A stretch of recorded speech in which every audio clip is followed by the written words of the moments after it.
Qui siamo in ghetto. Il ghetto era il luogo dove per centinaia di anni hanno abitato praticamente solo padovani di fede ebraica.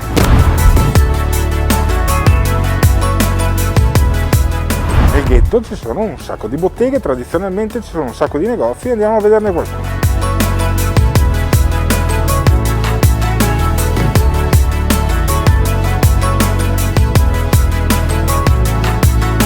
C'è Americas, per esempio, che è uno dei punti vendita di una grande catena che ha dei punti vendita in molte città d'Italia, e poi ci sono anche i negozi della tradizione. Diciamo che quello che ti dà il ghetto è il massimo che uno può chiedere di una città. Io mi sono sempre trovato bene, sono 30 anni che sono qui in ghetto, conosco tutti, ho amicizia con tutti e spero di rimanere qui altri 100 anni, per dirti.